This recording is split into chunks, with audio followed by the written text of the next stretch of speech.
Welcome back to another episode of the On The Ball podcast. The first finals episode, well, I guess finals preview, will obviously be reviewing round 25, that was, of the NRL.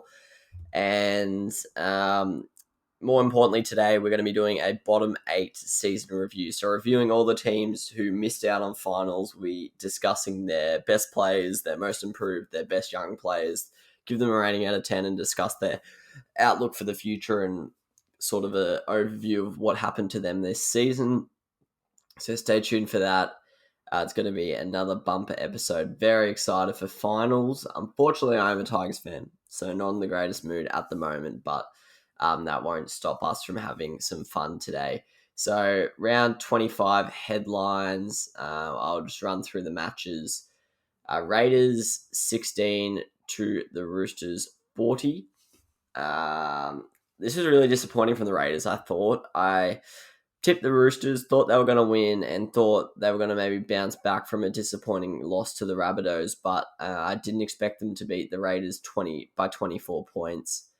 I think it's just capped off a really, really poor season from the Raiders. I don't want to talk too much about the bottom 8 teams because I will be chatting a lot about them in the review part of the episode, but yeah, really disappointing from the Raiders. As Ricky Stewart said in the press conference, if they can't beat that injury-battered Roosters lineup, they're just not that good of a team and don't deserve to play finals. So, yeah, that was really disappointing for Raiders. I'm glad they missed out on finals, though, not playing good footy at the moment. And the Roosters moved through, and they look, they're obviously not the side they were in the last 3 or 4 years due to injuries, but they've still got the finals experience and the star power to challenge a couple teams.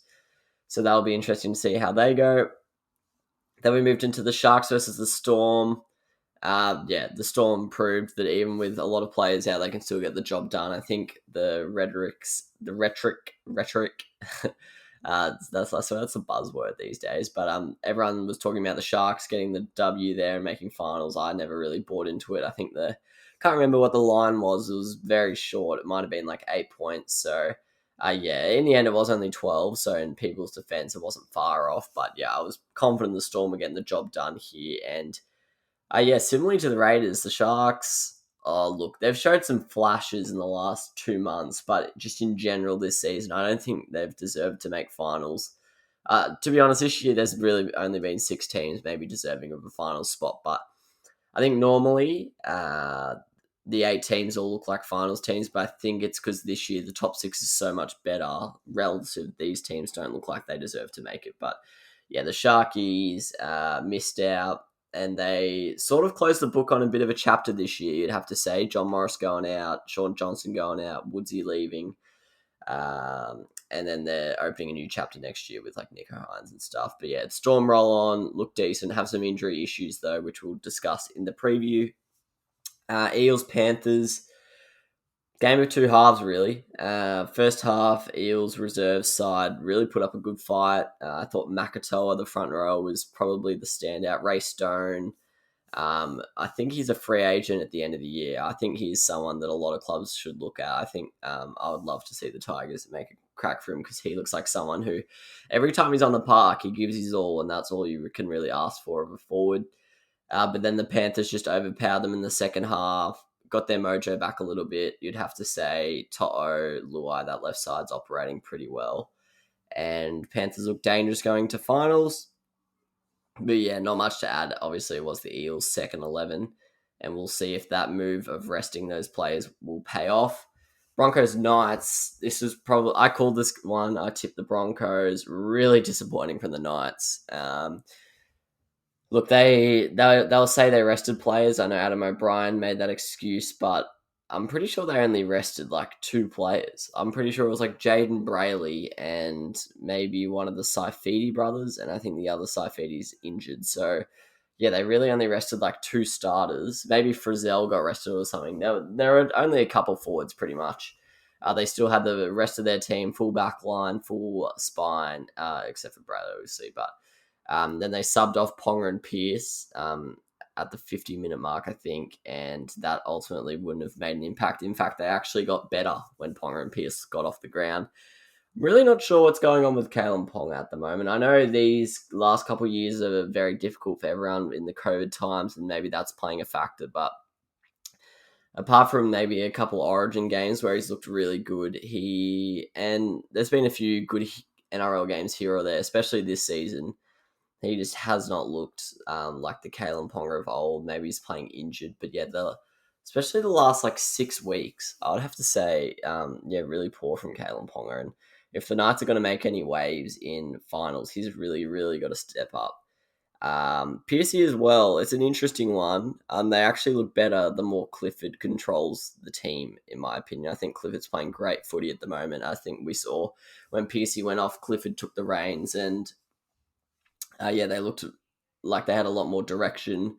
I think they used Clifford a bit weirdly. They sort of they just use him as like a kick target half the time. But yeah, anyway, Adam O'Brien seems like he's not sure what he's doing, and we'll see how they go in finals. The next game, one of the best games of the season. This was absolutely awesome. Cowboys, Manly, both teams play attractive football. And the scoreboard suggests a Sea Eagles blowout, but don't let that fool you. There was about 3 tries in the last 5 minutes. I think the margin was only like 8 points with 6 minutes to go. So it was a pretty good effort from the Cowboys, even though they only won one game in their last like 10. I think they finished with some sort of momentum. Manly go into the finals humming. They weren't, over the last 2 weeks, they haven't looked themselves at times, but when they've needed to, they've flicked into gear and looked really, really dangerous. Obviously, Turbo probably scored individual try of the year and then scored team try of the year about 2 minutes later. That Ruben Garrick try was absolutely incredible. Probably the best try I've ever seen, honestly. But yeah, that Turbo try, that individual one, it's sort of been forgotten probably because of the Ruben try. But that had like 9 tackle busts in it or something. It was absolutely ridiculous. Vossi had a great call of both tries, made both of them all the more entertaining. And that was an awesome game, and that sort of led us into one of the most disappointing games. Rabbitohs Dragons. Rabbitohs sort of put up a second 11 or a second 13. And yeah, it just wasn't that interesting. I'll be honest, I didn't watch all of it. I did flick over to the AFL at one point, but the first half was pretty dull. Obviously, one of Chris Elias or whatever his name is scored a try. Braithen Astor commentating on the game when he's a player agent of the player really put me off the game because I just didn't want to listen to anything he had to say because it was obviously going to be biased. But the Peter Mamazuelos looks really, really good. That halfback Blake Taff looks decent at fullback as well. The Dragons fall back at the end, but yeah, when I was watching the game, they weren't really offering much at all, as they haven't really for the second half of the season in attack. And then Sunday, crazy day of football for a lot of reasons. Some not good, some very good. Titans Warriors. Now, the Titans came out, they only needed to win by 12 points. I actually tipped that they would make the 8, which I think, looking back, is a pretty good tip. A lot of people thought the Sharkies had it in the bag, but they absolutely cruised to victory over the Warriors. But sort of the highlight of this game, I must say, was the punch-ons. Warriors really just erupted in the second half. Started with Matt Lodge losing his temper.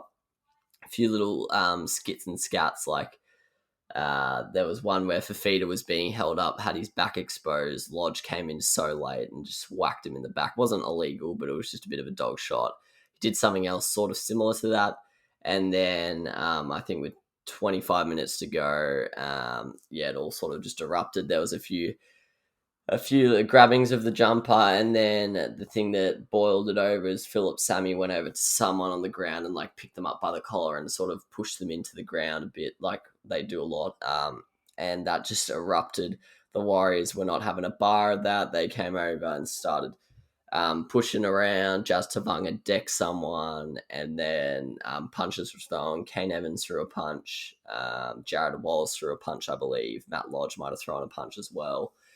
And yeah, it was funny at times, but I don't know. His apology on Instagram was a bit weird because Matt Lodge that I'm talking about, because he seems very sincere, but it's almost a little bit scary. Like, it seems like he loses control of his actions, which is pretty frightening.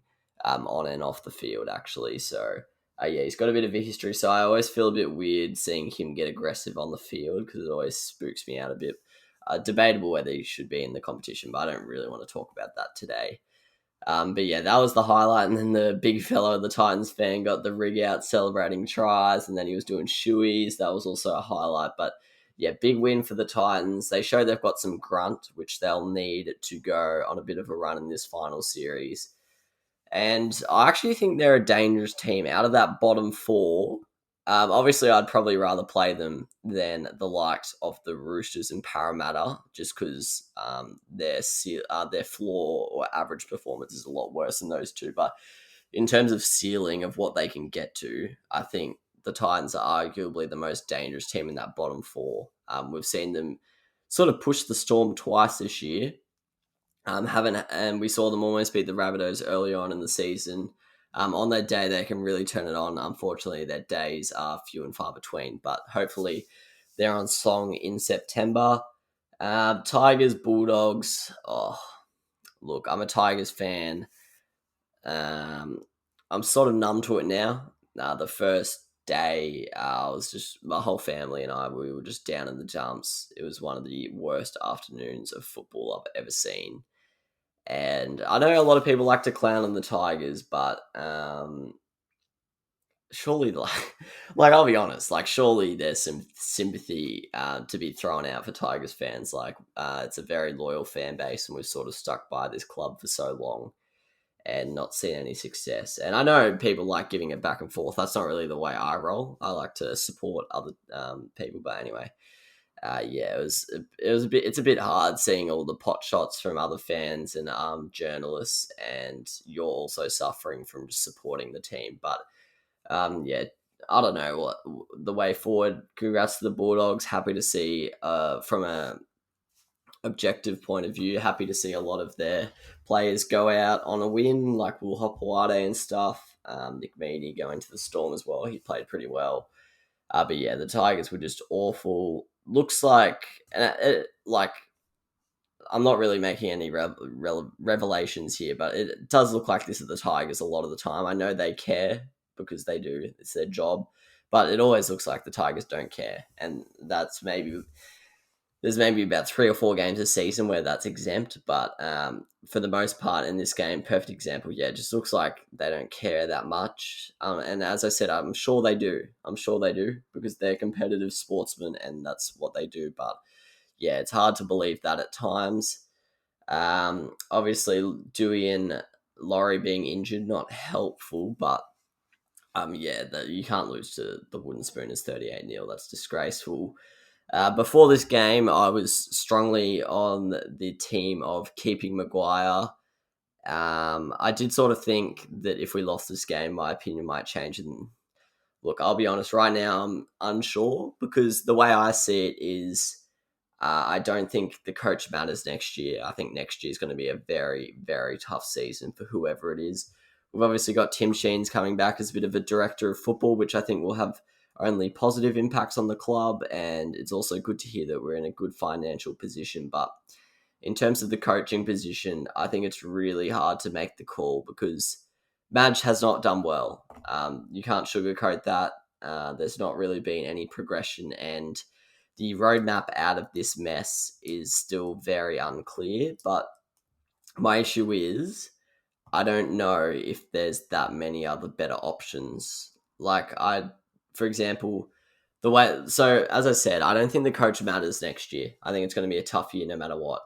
But what you've got to now think about is when you've finished, like let's say next year's the dip and we start going up from there. You want to think about who's that coach you want when you're bouncing up and which coaches have player pool. And yeah, I just don't know enough about the coaches in the available selection pool to really make that call. It's hard to know when you don't see behind the scenes. I would say Michael Maguire is the biggest name that's available. There's maybe Shane Flanagan, but to me, that's not an inspiring coaching change if we bring in Shane Flanagan. And yeah, I don't know. It's really hard. Let me know in the comments what you think the Tigers should do. I'm really 50-50 on it. in a normal situation, I'd say Madge doesn't deserve another chance. But my issue is that he's had a lot of shit to deal with salary cap. Like there's been a lot of players on more than they should, so he's sort of working with a team that's maybe 80% of what other squads are. But there's not really been much player progression under his coaching, which worries me. But the issue is who are the better options out there, and I'm really not sure if there's too many available. So yeah, let me know what the Tigers should do. I know the knee-jerk thing is to sack Madge, but that's sort of been our way of doing business in the last 6-7 years. And so I think we've really, really got to think about this one because it could have big consequences on the club moving forward. And yeah, it's just really sad. In terms of personnel, Cheekham and BJ Leilua both been released, let go. I'll be honest, Cheekham's not a bad player, but like it's not a big loss. I'm sure he'll go be a decent player somewhere else. BJ Leilua, I think that's a fair loss. That definitely wasn't a great signing. And obviously the headlines are all about Luke Brooks. I don't know, it's a tough one because he's got one more year left on the contract, so I don't really know if it's worth shipping him off and then having to pay his contract. Unless it's against his will, but I would sort of rather just have him, even if he's just coming off the bench or something. Like, he's not the worst club player, but he's obviously, as we've seen, not the halfback who's going to lead us to glory. So, for me, what I would do is I would give Jackson Hastings the keys to the castle, play Dewey at 6, and maybe just have Brooks as a backup. But, if someone comes and offers to take Brooks off our hands and pay, 80-90% of the salary, I would be more than happy to let him go. Because at this point, it's not even for the club. I would also like to see him go somewhere else because I think he can be a good player. But unfortunately, I don't think it's going to happen at the Tigers anytime soon. And he's getting on in age. Like, he doesn't want to hang around at the Tigers for 3 more years, get more abuse. I think he's better off going to somewhere that's better set up for him, and I think he'll be fine. But yeah, it's just really hard at the moment. We can't draw big players in. We've got a lot of cap space, but that doesn't seem to be helping our cause. And what will probably end up happening, we'll sack the coach. We'll go splash 1.1 million on a 7 out of 10 player, and we'll be stuck in this mess forever. But yeah, hopefully there's a way out of it because it's pretty hard right now as a Tigers fan. I did a bit of content on transfers earlier on in the season, so I thought I would just give a little update. I haven't really mentioned any of them recently since I think Mbai, but just a little update. Won't be long, but Booth has gone to the Titans, the Melbourne third string hooker. That'll be an interesting one. He might start there. I don't think Mitch Rain or Aaron Clark are the best of players, so that'd be an interesting maneuver because we don't really know what to expect there. Adam Cloone's gone to the Knights, which is really interesting. Not a young man at all, so not really one for the future. I think they've probably brought him in as a backup to Mitchell Pearce, sort of like why they brought in Blake Green, but unfortunately injuries didn't allow him to be that serviceable backup. Pearcey obviously pretty injury prone at the moment, so I think Clune's a serviceable backup, and I really like Adam Cloone. I think he's a good player. Curtis Sirenen's gone to St. Helens. Obviously struggling to get into that Manly team at the moment, and I think he's got a bit of good footy left. I think he would be a really good back rower over for St. Helens. They love an Australian back rower. They have Joel Thompson and Sione Matautia at the moment. And Jordan Pereira has, just as of this morning, gone to the Broncos, which I think is pretty interesting. Probably suggests that Asako doesn't have much of a future at the club, which is interesting. But so you'd think that Oates and Pereira will be the wingers going into next year, but I'm not sure how that will go because Brisbane's squad is sort of having a bit of an overhaul at the moment. Just quickly before we get into the power rankings and the bottom 8 season review, I thought I'd touch on the Super League. Been really into the Super League at the moment, been watching a lot of it. And this weekend was Magic Weekend. And if you have access to KO, anything, highlights, YouTube, I don't know where it is, please go watch Catalan versus St. Helens and watch the last 5 minutes. You don't even have to watch the last 10 minutes. It was 1 versus 2, featuring a lot of former NRL stars, Sione Matautia, James Maloney, Sam Tompkins, and Sam Cassiano. And so if you want to go watch it, feel free to go watch it because trust me, it's the greatest 5 minutes of football I've ever witnessed. So go watch that. But I'm going to spoil it. Catalan score 3 tries in 5 minutes to come back. It's absolutely ridiculous. They look down and out. The commentators were even talking about like how the win and the loss affects them on the table. And then James Maloney sealed it in Golden Point with a 42-metre drop kick. It's honestly one of the best comeback. It is full stop the best comeback victory I've ever witnessed. That was absolutely incredible.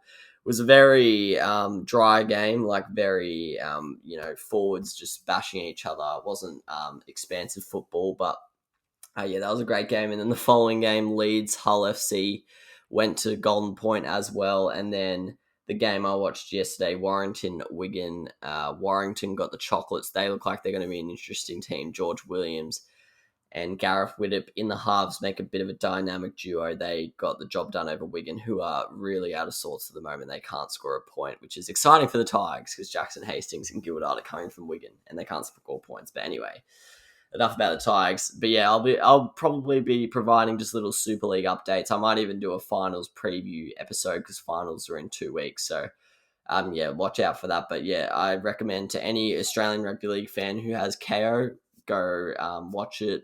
Don't have to watch every game, but just keep in mind finals are on soon, and especially before daylight saving. It's actually not on that late. Like some games are at midnight. I usually just watch it when I wake up in the morning, and it's really good to watch. They do a really good job of covering the game over there. And then the power rankings. I don't know if there's any changes to my power rankings last week. So these are sort of who's the best team right now, in my opinion. I've got the Storm number 1. I saw Jamie Soward had the Panthers at number 1. I still think the Storm just I have more confidence in the Storm being able to produce on the big stage. I think the Storm, Panthers, and Seagulls are the clear top 3, and then I think the Rabbitohs are sort of a wild card, who I don't think they're of that ilk, but they might be. I don't think they are though. But yeah, the Storm for me, out of those 3, they're the most tried and tested. I know there's injury concerns right now, but I don't really buy into those games with the Melbourne Storm. And I just think whatever happens, even if they lose this week, I think they're going to be there on the final day in September, or it might actually be October this year. And I think they're going to be very, very hard to beat. Number 2, I've got the Panthers, probably the most informed team right now. As I mentioned before, have not got it done before. So that's why I've got them in second. But if we look at the last 3 rounds and each team's performance, they've probably had the most complete performances. They look like they're playing really, really good football. Manly, their defense is not as good as the top 2 teams, but they have the ability to score points and score a shit ton. So they're going to be a very dangerous team. I think Storm Seagulls could be a game for the ages if it's played in the right way. Rabbitohs in at 4, as I mentioned, with Latrell out and sort of their team getting rested on the weekend. They're sort of a bit of an unknown quantity. They haven't had much success against the big teams, but they've looked dangerous at different periods of this year. So they're a bit of a wild card for me. I don't think they win in round 1. I think it will be really tough for them to make it from there, but you never can ride out a Wayne Bennett team. Sydney Roosters in at number 5. A lot of injuries, but as I mentioned with the Storm, they've got the job done before. They've got experience, big match experience, and I think when you've got a team with James Tedesco in it, that's enough to sort of scare an opposition into maybe, not playing the brand of footy they like. Parramatta, despite their shock win over the Storm, I still haven't seen enough of them to consider them a real contender, and I've got them down at 6th. I've got the Titans above the Knights, actually. I just think the Titans on their day are more likely to beat a big team than the Knights. I just don't think the Knights have the points in them to beat a good team at the moment. And yeah, their defense doesn't make up for that. So that's my power rankings heading into the bottom 8 season review. I'm going to go from 16 to 9th. I've got to chat about my preseason prediction, and then I'm going to give out the awards. So starting with the Bulldogs. And I don't want to be too harsh here because obviously all these teams haven't had the greatest season. So I'm going to try and keep it somewhat positive, but I've got to be real with you, and I probably sound like a sore loser as a Tigers fan from the weekend, but I did not realise how bad Canterbury's season was, to be honest. I thought they maybe won 5 or 6 games, but they won 3 games, which is pretty ridiculous.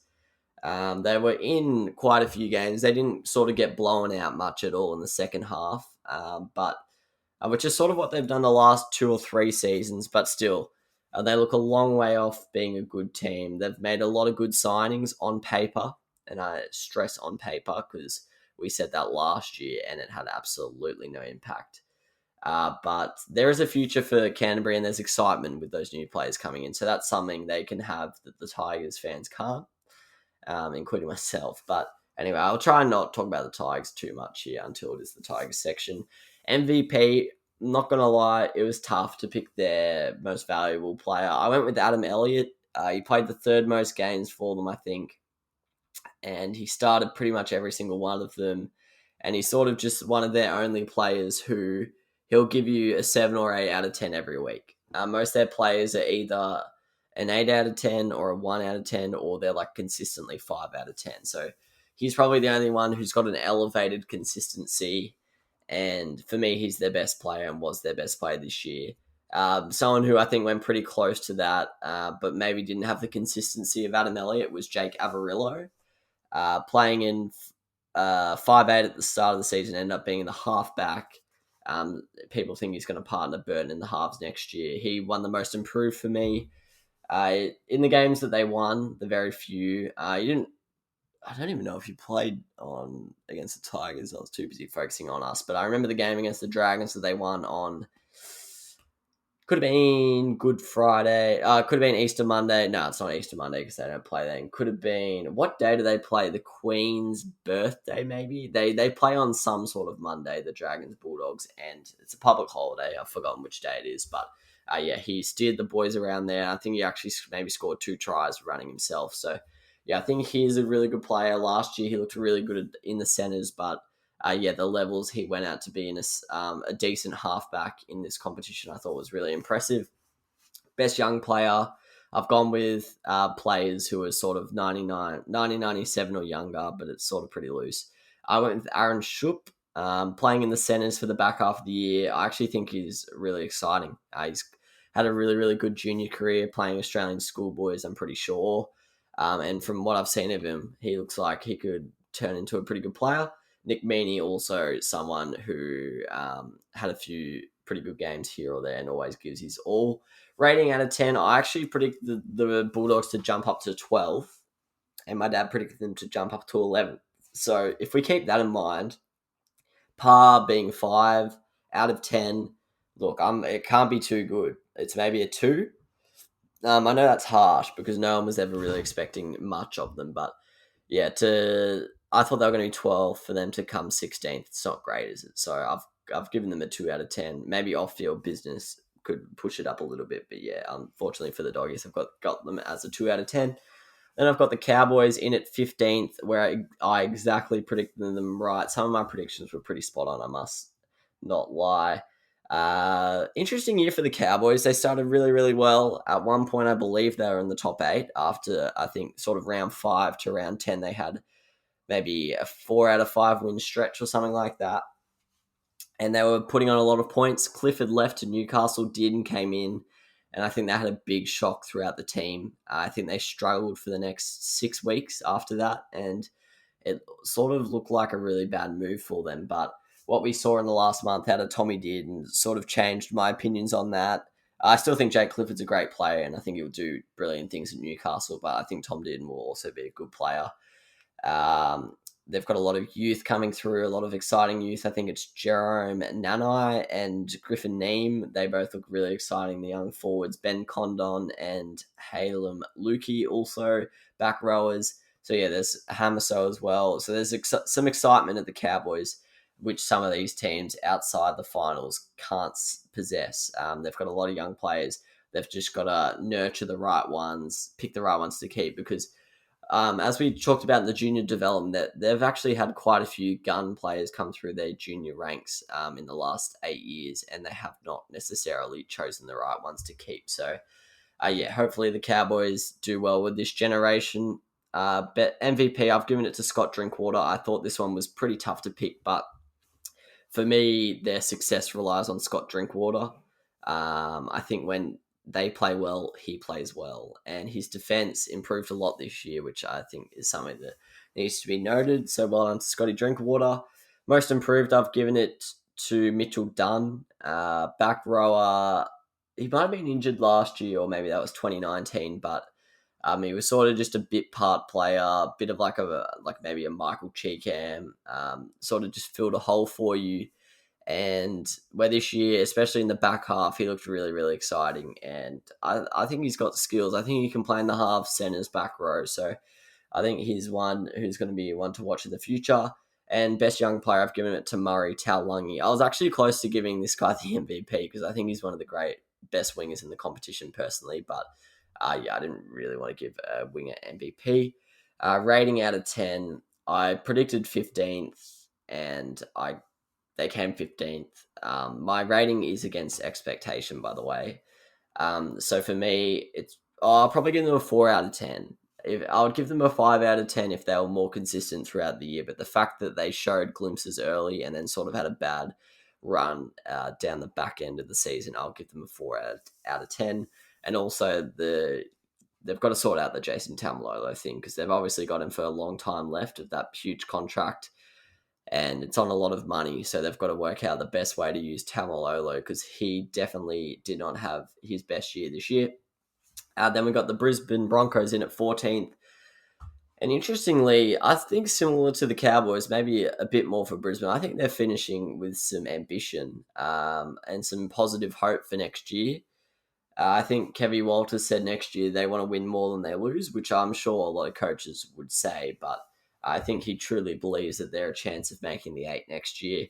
MVP for me, it's got to be Payne Haas. He's just a level above everyone. Hopefully his knee injury from the weekend's not too... I think it was syndesmosis actually. Hopefully that's not too nasty and he can get into a full preseason and come back even better and bigger and stronger next year. Most improved, I've got Herbie Farnworth. I think this guy's a really underrated player, to be honest. I think he's one of the best centers in the competition. I'll definitely have him in my top 5 centers. He runs for like 130, 140 meters a game. Line break, try, assist machine. I love Herbie Farnworth. I think he's got a lot to offer, and we saw that on the weekend. He played pretty well against Newcastle. Special mention to Tyson Gamble, sort of came out of the woodwork. Filled a role for the Broncos for a solid 2-3 months there, and I think he's a big reason why they became competitive in the second half of the season. So shout out to Tyson Gamble. And then best young player, I've got Tessie New. First half of the season, forgettable for Tessie New. I think he got dropped in about round 3 or 4, but he came back in the second half, earned himself a contract extension, and he looks like he's going to be a gun in the future. A really, really good player. So Tessie New, best young player for me. Rating out of 10, I predicted them to win the wooden spoon. And I know this is a rogue. Brisbane coming 14th, and I'm not critiquing them harshly, but I don't know, the way they finished the season and some of the wins they produced over top 8 teams, I'm actually going to give them a 6 out of 10. We did this at the halfway point. I would have probably given them like a 4, but yeah, I think the second half, they really changed the narrative surrounding Brisbane. Ben Ikin came in at a director of football role, and a lot of the talk about Brisbane is sort of hushed, really, and I think there's excitement for next year. They've made some big signings, so they're going to be one to watch over the preseason to see if they could be a surprise bolter next year. Then West Tigers next in at 13th. I predict them to come 12th, so I was only one spot off. This is the opposite to Brisbane and Cowboys. I think the atmosphere surrounding the Tigers at the moment is a lot more negative than the latter maybe suggests, as it's a lot more positive for the Cowboys and Broncos than the latter suggests. But not the best season. I think people's expectations coming into this were too high. I look back at our preseason predictions. My brother Locke and my dad both predicted Tigers to make the 8. And just looking at the 17, I don't think that was a fair expectation.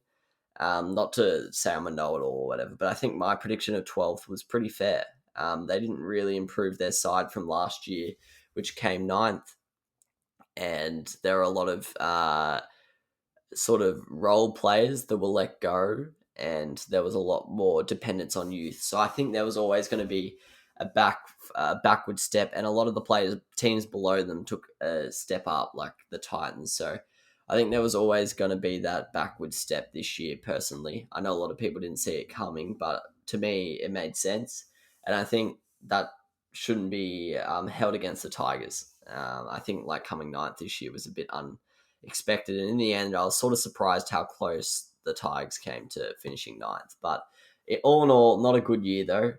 More in the sense that there wasn't a direction set, and it's sort of not clear the path of success, which I thought was maybe going to be the result of this season. Into the awards, MVP, I've got Adam Doueihi. I think he's a really unsung hero. I think just because he plays for a club that, doesn't play many primetime games, and people sort of just can the Tigers all the time. But I think Dewey's a really, really good player. Hopefully we can hang on to him. Unfortunately, he's got that serious knee injury and he's going to miss some of next season. But him at 5'8", him at centre, wherever he plays, he's one of our best players. Most improved, this is where you sort of see that maybe Michael Maguire's not the best player, not the best coach, because most improved was a really hard thing to predict. Thing to pick. I actually went to Alex Seyfarth, and I'm sure a lot of you at home don't really know who that is, but he went from playing a couple games on the bench in the last couple of seasons to he ended up being a starter before Josh Alawai ruined his season with a cannonball tackle and wasn't punished heavily enough for that. But anyways, and yeah, he gives it his all, really aggressive forward, and he's someone that hopefully is back to full fitness next year and can continue his improvement. Tommy Talau also, more not necessarily from last year to this year, more from the start of this year to the end. The start, he was one of our biggest liabilities. He got dropped. He had the worst hands in the rugby league, dropping 2 or 3 balls a game. But by the end, he was a very solid centre who would just give you a 6, 7 out of 10 every week. And as a Tigers fan, that's a nice change. I am happy to cop a player who will do that every week. So yeah, and unfortunately he did his ACL on the weekend, which is really, really shattering news. It's pretty daunting to think that 2 of our top, maybe 10 players in Talau and Doueihi are going to be out for a lot of next year. But anyway, best young player, Dane Laurie and Stefano Utoikamanu.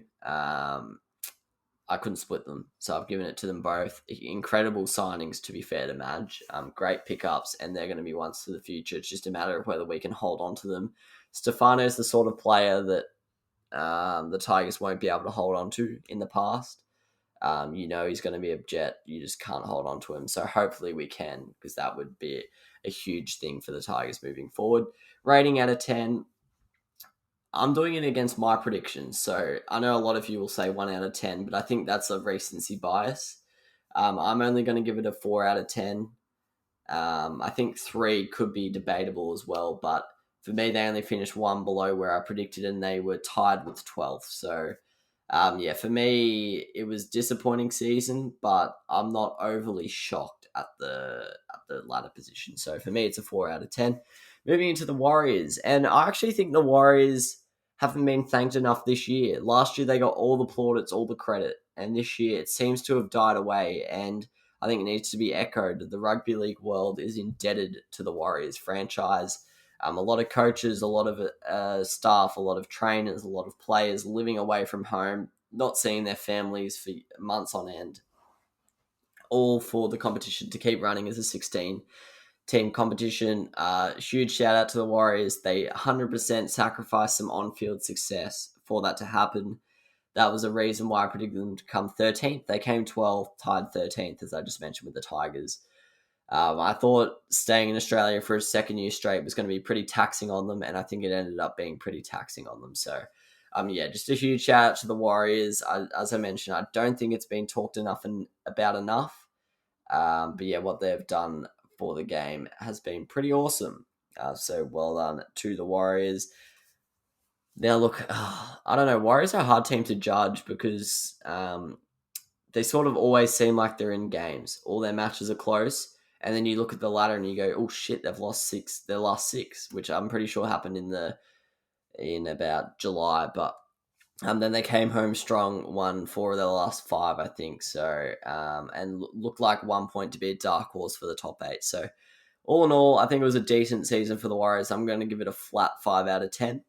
I think some of their signings were maybe a little bit underwhelming. I think the likes of Fanua Blake and maybe like a Bailey Sirinen or something did not. They didn't like change the team as I was expecting. I thought they were going to really elevate them, but yeah, overall, it's pretty much exactly where I expected them. So I'm giving them a flat 5 out of 10 for the awards. Look, I don't know if everyone thinks this, but I think Reece Walsh is a absolute freak. Like, I know everyone thinks he's a good player, but I honestly think this kid is like next level. Like, I would borderline argue with you right now that he's better than Kalen Ponga right now, which is a interesting. Like, I think it's a unique take. I don't think many would agree with me, but if you take his performances over the last week and compare it to Ponga, for me, it's hard to argue that that's not true. I think he single-handedly provides creativity to this team that really lacks it, and I think he adds a star quality to their team that they've lacked. I hope he doesn't go back to the Broncos.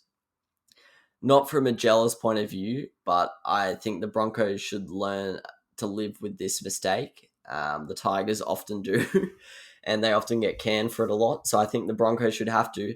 And I think a club like the Warriors, who took a punt on a young kid, I know he had a huge rap, so it wasn't necessarily a punt, but I think I would love to see Reece Walsh reward them with a 4 or 5 year stint in New Zealand. I know it's a big thing for a young man to go live in New Zealand, and playing in Southeast Queensland for the Warriors, in quotation marks, is a bit different to actually living in Auckland and playing for them. But yeah, I really hope he stays. I think he's the kind of star they need to be a dominant force in the game.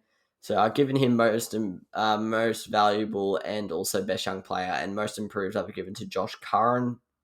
Saw him a couple times last year. Didn't really know what he was. Like, thought he was just a decent player, but he showed himself to be an absolute freak of a back rower. When they went through their struggles, he was out for a lot of it, and that I don't think is a coincidence. Saw someone include him in a predicted Australian team bench this week, and that just says it all. He's arguably the MVP, but for me, he didn't play enough games, even though I think Reece Walsh only played like one more than him. But yeah, 5 out of 10 for me for the Warriors. Into the Dragons, 3 teams left. I predicted them to come 14th. They came 11th. So on that note, fair play to the Dragons, but ultimately, I don't. Similar to, well, they've given some young players some experience, which I think is important. But if I was a Dragons fan right now, I don't think I'd be filled with confidence. Where I think Brisbane and maybe even the Cowboys could be a little bit more buoyed by their finishes to the season. I think the way the Dragons finished out the season was really disappointing. I know that whole barbecue incident had a huge bearing on their season. I don't think that can be ignored. The way they started, though, it must be a cultural thing. Like, I don't know how hectic their pre-seasons are or what they do during the season, but that's definitely, there's got to be a review into that. There's been about 3 or 4 seasons where they've been one of the best teams out of the gates, like they were this year, and they just fall away. And this was probably one of their biggest fallbacks, I would have to say. I think the difference between their first half and second half of the season was incredible. Most valuable player, I'm giving it to Ben Hunt. I don't know. I feel like in the first half, first half of the season, a lot of people were singing his praises, and I think everyone sort of jumped off that bandwagon. But I think this was genuinely one of his best seasons of all time. He averaged over 100 meters running as a halfback. Like, that's awesome. Special mention to Matt Dufty. Didn't play, sort of fell out of favor once they realized he was moving on and they started playing like Sloan and stuff. But I still think when he played, there was a strong correlation to victory. Most improved, I've given it to Ben Hunt. I think he was a bit of a liability ever since he's been at the Dragons, but this year really stepped up. Best young player, hard to pick because Zach Lomax didn't play many games this year, so shout out to him. It would have been him if he played all games, but I'll give it to Blake Laurie, starting prop. Didn't really kill it, but a young starting prop with potential, and he's playing decently. Rating out of 10, Based on my prediction, I should give them above par score. But sort of just the way they went about their season, I think they ended up only being 2 points ahead of 13th. I could be wrong, ahead of the likes of the Tigers. I'm going to give them a 5 out of 10. As I mentioned, based purely on the stats that they came 11th, I predicted 14th. They probably should get a 6, but I'll give them a 5. I just don't think their fans would be buoyed with confidence. They've got some exciting talent coming through, but I think the next couple of years could be lean years for the Dragons. But we'll see. We'll see how good of a coach Anthony Griffin is in the next couple of years for sure. Then in 10th, we've got the Canberra Raiders. I actually predicted them to slide this year, which I'm sorry, but I'm pumped with that prediction, baby. I didn't go all the way of saying they would miss the 8, but I said they would come 8th. Obviously, they set George Williams. Well, they didn't but George Williams left, which I don't think that can be ignored. That's obviously going to have a big impact on your season. Your halfback leaving middle of the year, but I don't think their whole season can be put down to that whatsoever. I think their forwards were really lacking. On paper, they've got the best forward pack in the competition period, and they were playing far from it. Josh Papali'i was nothing like his old self. Tarpany had a few good games here or there, but he wasn't like his normal self either. Hudson Young showed glimpses here or there. Harawira Naira showed sorry if I'm not pronouncing that right, but he showed glimpses here or there. But ultimately, it never really gelled together. I think Jack Whiten had a really underrated, like it's being under talked about how poor his season was.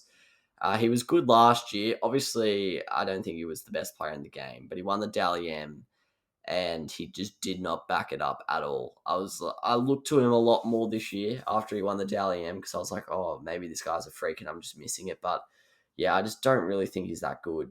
I think like this sounds outrageous. Luke Brooks is not a great player, but I honestly don't think Jack Whiten's that far off his level. Like I honestly don't think Jack Whiten's very good. Sorry. Shan's injured as well. Another big factor for me. They look a lot better when Shan's plays. I think Ricky Stewart, I'm not saying he should be sacked or anything, but I think that spot should be talked about because I think what they got out of their team this year, it was really disappointing. It's going to be hard for them to replace George Williams. There's not many halfbacks on the market. You're looking at Luke Brooks. You're looking at Ash Taylor. And that's probably about it because the likes of Mitchell Pearce and Benji Marshall are not going to want to move to Canberra, that's for certain. So, it's going to be a big year. And I think if they don't make the top 8 again next year, I think we could see the end of the Ricky Stewart Canberra era. But most valuable player, I've gone with Jordan Rapiner. Top 5 most tackle breaks for the season, whether it was fullback or wing, he always gives 110% and always is a brilliant ball carrier out of the backfield. And he was a bit of a reason why they were as close to making the 8 as they were. Most improved, I've given it to Hudson Young. I think the way he came out of the blocks in this season, I thought he was going to be a breakout star, but he sort of was hit and miss. But I was looking at his stats and I was looking at the games he started versus the games he didn't. And they actually, when he starts in the back row, they actually won 8 games, lost 5. And that means when he doesn't start, they only won one game, I think. So obviously he's a pretty big player in that Canberra team. He always gives it his all. Sebastian Chris won my best young player. This was probably the most random breakout of the season. Didn't even think he would get a gig with Jared Croker and how am I drawing blanks on the other side? Well, I guess it was Curtis Scott, and then it ended up being Matt Tomoko. But yeah, Sebastian Chris was awesome. I remember round 1, he tore us up against the Tigers, and then he did it again round 2, did it again round 3, and then all of a sudden you're like, this guy's actually had a pretty good season. So he's one of my best young player. Rating out of 10.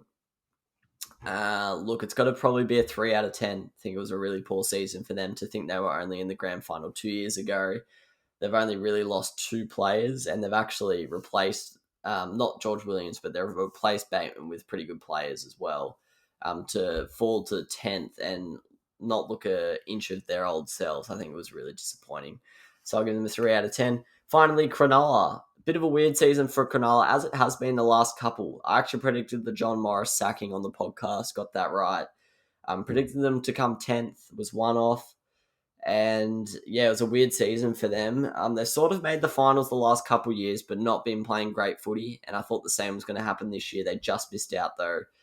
I think they've got a direction now. Obviously, Nico Hines coming in, Dale Finucane coming in. But they're always a bit weird. Like, they never really commit to rebuilding. They sort of just keep rolling on. But Craig Fitzgibbon's coming in, so I guess you'll give them a crack. They've got a good enough team to make finals next year. It's just a matter of how Fitzgibbons can go with the side. MVP, I've given it to Will Kennedy. The Fox League commentators absolutely love Will Kennedy. I don't think he's as good as they say, but definitely provides a 7 or 8 out of 10 every week, which is, there's not many of them in the competition, but he's not like the best fullback going around or anything. But yeah, MVP for Will Kennedy. Most improved, I've given it to Connor Tracy. I think he had an underrated season this year, playing all sorts of positions, playing in the halves, playing wing, playing centre, playing fullback, and he always gave it his all and had a real red-hot crack for the Sharkies. Braden Trindle, also mentioned there, went from playing reserve grade to steering the ship at a near finals team in the second half of the season. Best young player, although he didn't play many games, I'll give it to Ronaldo Mortalo. When he plays, they won 50% of the games, meaning when they don't play, they have like a 30% win rate. So he's obviously a very influential player on the field. Rating out of 10, I'll give it a 5 out of 10. I was going to give it a 4, but it's pretty much exactly where I predicted them, and I don't think they improved or got worse. So probably a 5 out of 10 for me there. I'll address my top 8 season review once they all get knocked out, but I'll tell you what, my predictions were pretty decent. All right, time for a preview. I'm not going to wait for the team list. I'm doing it earlier today on a Tuesday, so sorry about that, but I do want to be more organised this week and get it out earlier. On Friday night, we've got Melbourne versus Manly at the Sunshine Coast Stadium. The line's 8.5 towards Melbourne. This is going to be game of the week. Surely it's going to be a good game. Last time they played, it was an enthralling encounter. Melbourne got the best. Munster's got question marks, but I reckon he'll play. I just think this is Melbourne mind games, but we'll see. We'll see. It could be true. It's a tough one to predict. It's going to be interesting to see what they do with Nico Hines and Pappenhausen. I think Pappenhausen's won the shirt, but more interesting to see if Hines gets picked on the bench or not. Manly in good form, not necessarily in great form. They haven't really put together too many 80-minute performances for a while, but except since Parramatta. I'm probably going to be boring and tip Melbourne here. I want to tip Manly, but I think Melbourne get the Chockies. It's pretty much a home game for them at Sunshine Coast. Might go Manly at the line just for a bit of fun, but Melbourne head-to-head for me. Sydney Titans. This is another tough one. I think the Titans have the ability to beat the Roosters, but and they're coming in dark horses, and I feel like the Titans, similar to the Tigers, whenever you expect them to win, they lose. Whenever you expect them to lose, they win. But I play this game out in my head maybe 10 times. I think the Titans maybe win 2 or 3 of them when they show up, and I think the other 7 they don't show up. So I've got to go with the odds there, and I've got to back Roosters in. The line's 11.5. I'll probably back that in as well because the Titans' defense isn't great. But I think it could be an interesting watch, actually. The Roosters, they produce good footy games. I'm not sure what it is, and the Titans do as well, so it could be interesting. I apologise if I'm just tipping the favourite, but this is truly what I think is going to happen. Penrith South, Townsville, I don't know. Look, this could be one of Wayne Bennett's career highlights if they get this win, in my opinion. But for me, I just don't think it's going to happen. I'm going to take Penrith at the line and head-to-head. I think they're in too good a form. I think the Rabbitohs might give them a red-hot crack early on, similar to when they played the other week. But I think Penrith will overrun them yet again. I just don't know. Well, it's going to be a huge test for Cody Walker. This is the final time I'll give him a chance. If he does not play well in this final series, I'm concluding that he's just a solid player. I'm sick of this Cody Walker flattery and then he doesn't stand up. So for me, this is Cody Walker's final test. If he doesn't show up, he's just a solid player. If he shows up, he's a good player. Because, this is really the time where Souths need him to put on a clinic against Penrith. And I'm not sure if he will. They also need Damien Cook to really stand up, which he has not been doing as of late. That moves us into Sunday's game. Surprisingly at Rockhampton. I'll be honest, not the greatest pitch going round, but they provided a good atmosphere to Newcastle Dragons. So Cowboys Dragons, sorry. Parramatta, you got to back them in here. The Knights have just lost to the Broncos. You can't go anyone but Para. I know they haven't been in great form all year, the second half of the year, but they beat the Storm. I think their defense will be too good. Go the unders on this game, please. The Knights struggle to score more than 20 points against anyone, let alone arguably the best goal line defense in the competition in Para. And yeah, Para get the job done, surely. And the line's only 7.5. I'm taking that all day. For me, that's easy money. Watch Newcastle win now. Watch them win. We'll take a Ponga and Pierce clinic for sure, that's certain. But that's it for another podcast. Preview a bit shorter today, but team's not out yet. Don't want to wait. Just want to get into it. I hope you enjoyed my bottom 8 season review. Let me know what you think, whether I was too harsh, too kind on your team, how you think your team fared. Let me know who you think is going to win the 4 finals games this weekend. Very excited for it. Very pumped. Finals footy's here, baby. Let's go. And yeah, go Tigers. It's a miracle. Oh, yeah. What about that one? Unbelievable. Balotelli. Aguero. Crowd cheers. Here's Siddle.